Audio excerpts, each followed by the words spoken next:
नमस्कार मंडळी, मी पद्मा. तुम्हा सर्वांचे नवीन एका व्हिडिओमध्ये खूप खूप स्वागत. चला तर मंडळी, आज मी तुम्हाला थंबनेलला दाखवल्याप्रमाणे एकदा चपातीवर शेंगदाणे घालून तर बघा चवीला अप्रतिम अतिशय पौष्टिक झटपट तयार होणारी रेसिपी.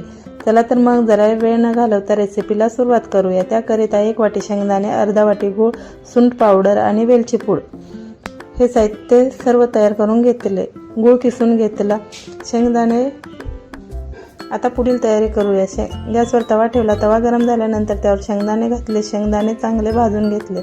अगदी दाखवते त्याप्रमाणे शेंगदाणे भाजून घेऊया.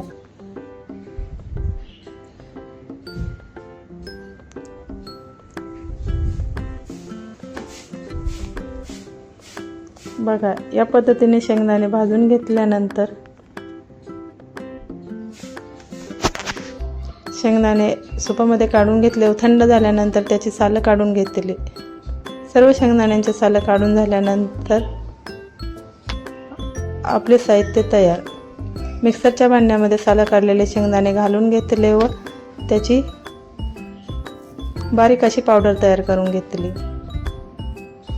नंतर त्याच भांड्यामध्ये गूळ घालून घेतले, वेलची पूड व सुंठ पूड घालून घेतली व त्याची एकदा मिक्सरला फिरवून घेतले. मिक्सरला चांगले 2-3 वेळा फिरवून घेतल्यानंतर त्याची बारीक अशी पावडर तयार करून घेतली. अगदी दाखवते त्याप्रमाणे त्याचे सारण तयार करून घेतले. बघा, याच पद्धतीने आपले सारण तयार झाले पाहिजे, म्हणजे तयार केलेले शेंगदाणा पोळी ही फुटत नाही. याचं आपण करणार आहे शेंगदाणा पोळी. ज्याप्रमाणे पुरणपोळी बनवतो त्याचप्रमाणे शेंगदाणा पोळी बनवूया. पहिलेच आटा मळून ठेवला होता, त्यातील एक गोळा काढून घेतला व अगदी पोळीला बनवतो त्याचप्रमाणे त्याचा उंडा तयार करून घेऊया. नंतर त्यात 2 चमचे सारण भरून घेतले व अगदी पुरणपोळीला बनवतो त्याचप्रमाणे त्याचा उंडा तयार करून घेतला. बघा, याच पद्धतीने आपलं शेंगदाण्याचा उंडा तयार करून घेऊया. अगदी हलक्या हाताने व नंतर त्याला पीठ लावून अगदी हलक्या हाताने असे लाटून घेऊया. ही पोळी बनवताना अगदी हलक्या हाताने लाटावे, म्हणजे पोळी फाटत नाही, तुटत नाही व आतलं सारण बाहेर येत नाही. चवीला अतिशय सुंदर पौष्टिक अशी पोळी तयार होते.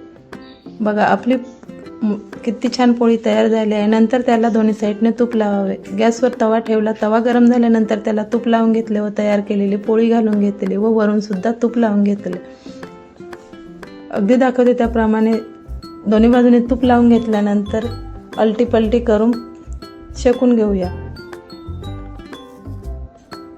ही पोळी टम्म फुगली जाते. अगदी पुरणाची बनवतो त्याचप्रमाणे ही पोळी टम्म फुगली जाते. चवीला अतिशय सुंदर, पौष्टिक व अतिशय चविष्ट अशी पोळी तयार होते. अशाच प्रकारे सर्व पोळ्या तयार करून घेतल्या.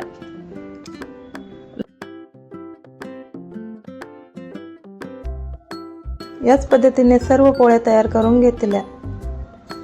या पोळ्या सांगली, सातारा या साईडला बनवल्या जातात.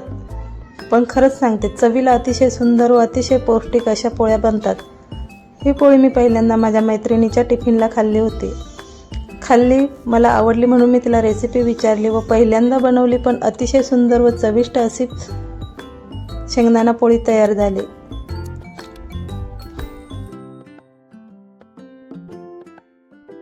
पहिल्याच प्रयत्नात अतिशय सुंदर व चविष्ट टम्म फुगणारी अशी शेंगदाणा पोळी तयार.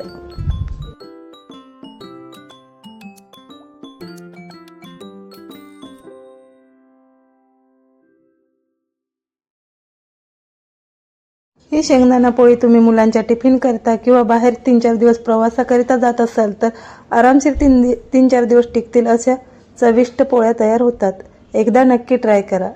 असेच नवनवीन व्हिडिओ बघण्याकरिता अजूनपर्यंत चॅनलला सबस्क्राईब केले नसेल तर सबस्क्राईब करा, लाईक करा, शेअर करा, कमेंट्स करा. पुन्हा भेटू अशाच नवीन व्हिडिओमध्ये. तोपर्यंत काळजी घ्या. बाय.